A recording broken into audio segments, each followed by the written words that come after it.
एक सैल्यूट तो बनता है दोस्तों इन सरकारी विद्यालय के शिक्षकों सिद्धार्थ शर्मा जी और कालिंदी जी को। तो आइए आपकी मैं आज मुलाकात कराता हूँ प्रधानाध्यापक सिद्धार्थ जी से।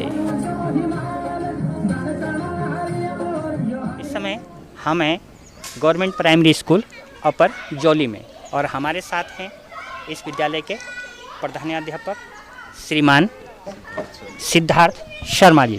तो शर्मा जी, आपका हमारे चैनल एज ए ग्रामीण न्यूज़ में स्वागत है। नमस्कार।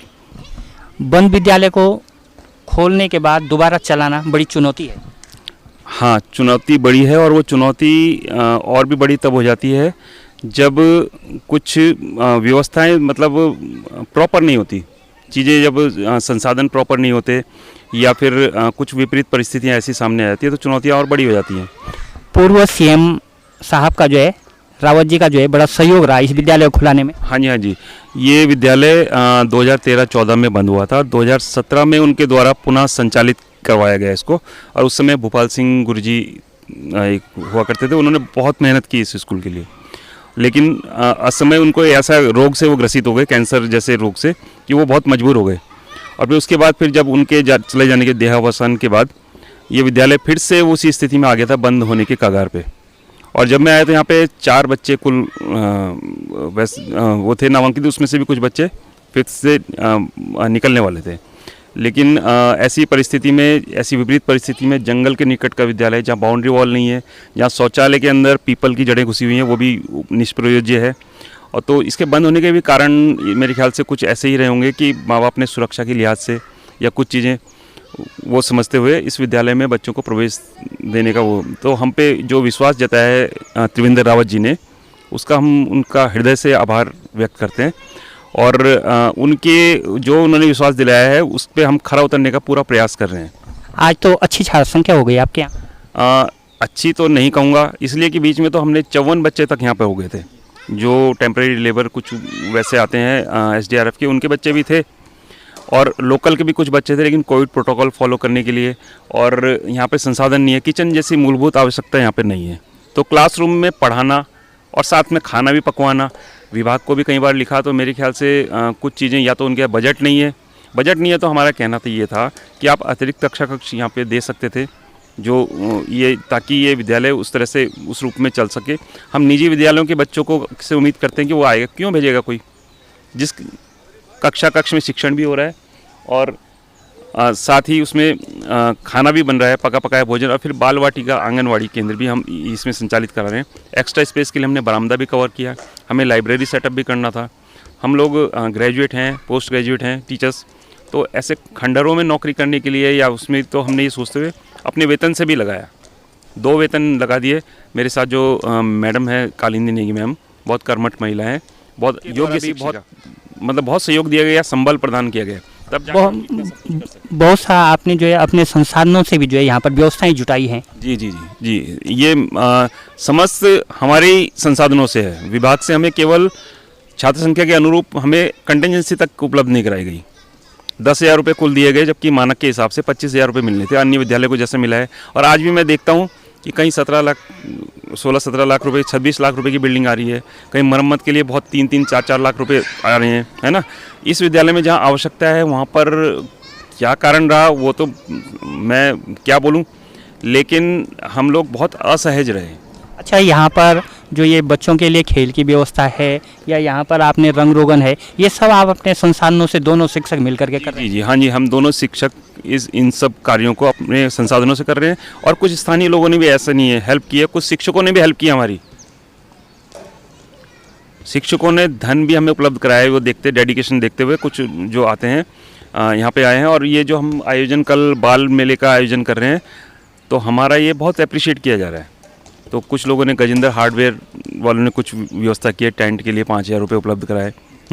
इसके अलावा नकोटी जी हैं, ये लोकल सप्लायर हैं खनिज के, उनका बहुत सहयोग रहा। वो इसी विद्यालय से पढ़े हैं, वो स्वयं आए कि सर आप अच्छा कर रहे हैं और मैं इस विद्यालय के लिए क्या कर सकता हूँ, है ना। तो उन्होंने अपनी JCB ग्राउंड प्लेन करने के लिए बच्चों की खेल की व्यवस्था के लिए भेजी।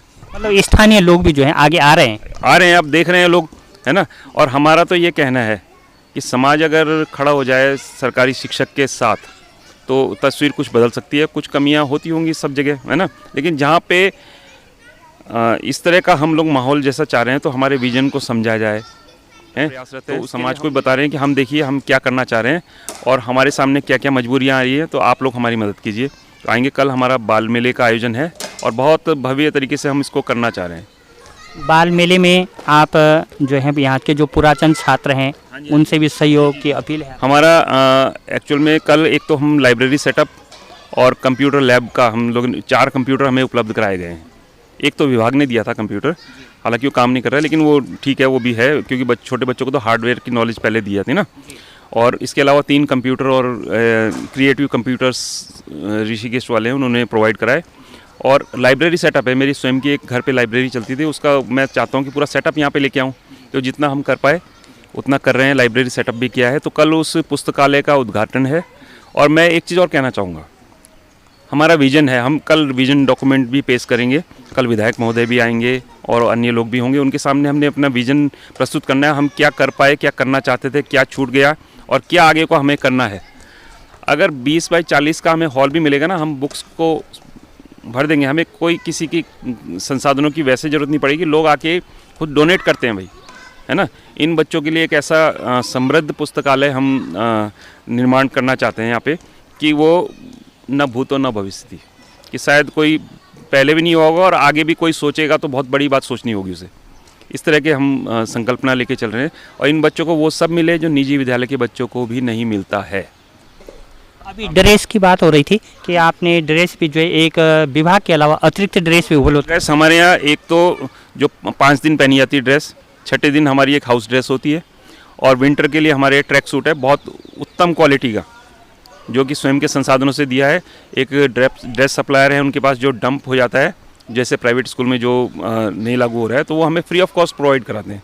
इसके अलावा डायनेमिक न्यूज़ एजेंसी जो बुक सेलर हैं, उन्होंने स्टेशनरी हमें फ्री ऑफ कॉस्ट दी, जो पुरानी स्टेशनरी हो जाती है जो बिकती नहीं है ना, तो बच्चों को हम आज तक वितरित करा रहे हैं। बहुत है, गजेंद्र हार्डवेयर वालों ने भी स्टेशनरी उपलब्ध कराई। इसके अलावा और भी कई लोग कई तरह से मदद करते हैं उसमें हमारी। अच्छा, आपके यहाँ मैं देख रहा था कि एमडीएम के लिए जो है मध्याह्न भोजन के लिए किचन की व्यवस्था नहीं है आज तक। हाँ, किचन की व्यवस्था नहीं है, विभाग को स्टार्टिंग से हम लोग लिख के दे रहे हैं, बार बार लिख के दिया है।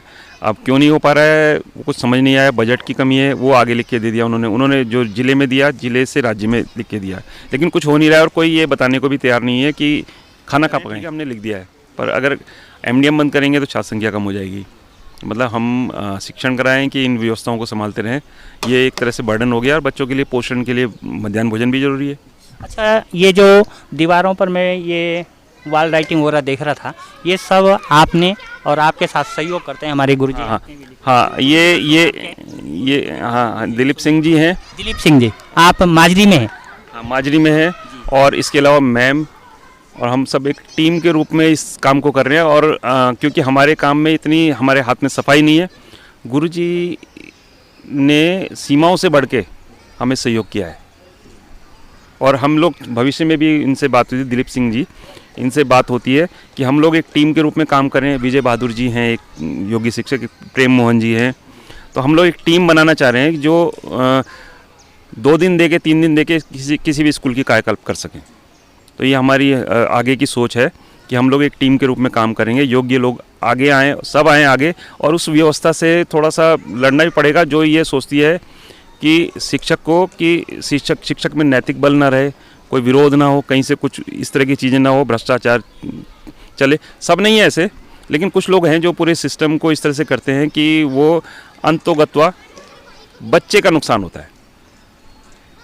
तो वो बच्चे का नुकसान रोकने के लिए कुछ लोगों को, शिक्षक को तो शिक्षक है, वो तो समाज में जाएगा तब भी शिक्षा देगा, विद्यालय में भी शिक्षा दे रहा है। और शिक्षक अगर ऐसे लोगों को अगर नहीं समझा पाया तो मैं समझता हूँ कि फिर कहीं ना कहीं वो होता है। और जब से इसमें पैसा आया ना, तब से कई तरह की विकृतियाँ आ गई है। अगर पैसा नहीं होता, या तो बहुत उत्तम क्वालिटी के संसाधन इन बच्चों की ज़रूरत है, इनका अधिकार है, वो जब सरकार दे रही है तो इनका अधिकार बनता है ना, वो तो इनको मिलना चाहिए। और जो उस अधिकार का हनन करता है उसको मैं सबसे बड़ा मैं समझता हूँ कि वो बहुत कुछ गलत कर रहा है। तो इसके अलावा कल के कार्यक्रम के लिए जो है अभिभावकों से, समाज से आपकी क्या अपेक्षा रहेगी? अभिभावकों से ये अपेक्षा है कि वो अपने बच्चों को देखें कि हमने जो संसाधन जुटाए हैं वो हरी पट्टी वाले विद्यालय में कोई बच्चों को नहीं भेजना चाह रहा आज की डेट में। जो चेक वाली ब्राउन वो शर्ट और ये पैंट और वो उस वाले स्कूल में नहीं भेजना चाह रहा है। तो जब हम क्वालिटी हमसे उम्मीद की जाती है सरकारी शिक्षकों से कि क्वालिटी निजी विद्यालयों के समकक्ष हो, तो फिर हम अलग क्यों दिखने की कोशिश कर रहे हैं? उनकी तरह क्यों नहीं दिख सकते? उनके संसाधन हमारे संसाधन, उनके संसाधन, कोई हमारे कैंपस में आए तो ये जज ना कर पाए कि ये यार ये तो सरकारी स्कूल है। अभी भी आते हैं लोग तो कई लोग पूछते सर फीस कितनी है आपके स्कूल में? तो मुझे लगता है कि हाँ, तब मैं उन्हें बताता हूँ कि नहीं ये सरकारी स्कूल है। तो सरकारी सुनते ही लोग फिर तब थोड़ा सा वो होते हैं, नहीं तो एडमिशन के लिए आते हैं लोग कि अच्छा ये कौन सा स्कूल है, क्या है सर, फीस कितनी है, क्या है, इस तरह से पूछना शुरू करते हैं। तो ये जो चीज़ है, ये जो गैप है, ये हम थोड़ा सा काम करके मिटा पाएंगे। हम चाह रहे हैं कि ये जो हमारी प्रार्थना सभा होती है उसमें ड्रम, एक आधे घंटे तक ड्रम चले, पीटी और मार्च पास्ट, ड्रम ड्रिल, वो सब चीज़ें गतिविधियाँ हों जो कभी, मैं भी सरकारी स्कूल से पढ़ा हूँ, IDPL इंटर कॉलेज से।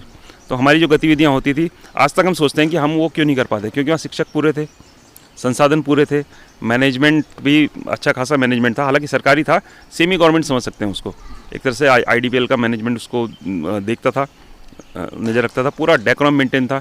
हमें भी अगर 5 कक्षा कक्ष और 5 शिक्षक अगर मिलते हैं तो शायद प्राइवेट स्कूल में और सरकारी स्कूल में ये है कि प्राइवेट स्कूल पहले स्कूल खोलता है, शिक्षक नियुक्त करता है, संसाधन जुटाता है, तब उसके बाद बोलता है आइए। विभाग कह रहा है कि छात्र संख्या होगी तो ये चीज़ आएगी, कंटिजेंसी इतनी आएगी, वो सब इतनी, आप संसाधन एक बार जोड़िए ना। और जो स्कूल अनावश्यक स्कूल खोले हैं उनको बंद भी करना चाहिए, वो भी ज़रूरी है। जो अनावश्यक खुले हैं, अनावश्यक कई चीज़ें हैं, वो बोलना नहीं चाहूँगा, अनावश्यक भी है, लेकिन जो हैं और जो बच सकते हैं इस तरह से, इस रूप में ट्रांसपोर्टेशन की सुविधा हो और संसाधन हो पूरे, समाज से क्यों नहीं भेजेंगे लोग?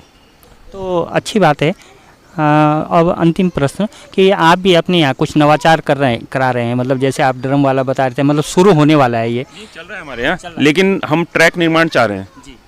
यहाँ पे पक्का फर्श बन जाए और ग्राउंड वाटर रिचार्ज चाह रहे हैं। ग्राउंड वाटर रिचार्ज के लिए मैं देखता हूँ कि कई तरह के नगर पालिका में भी सब जगह पैसा आता है। जब लोग उनको मना करते हैं नहीं हमारे घर के पास गड्ढा नहीं खोदेगा, तो वो जंगल तक में गड्ढा खोद के लोग उस ग्राउंड वाटर दिखाते हैं कि पैसे को खपाना है, लेकिन हम मांग रहे हैं तो हमें कोई दे नहीं रहा है, या कहाँ, या तो हमें जानकारी नहीं है, उनको जानकारी नहीं है कि ऐसे लोग रिक्वायरमेंट कहीं हो सकती है। तो ठीक है सर, हमसे बातचीत करने के लिए आपका बहुत बहुत धन्यवाद। धन्यवाद जगदीश।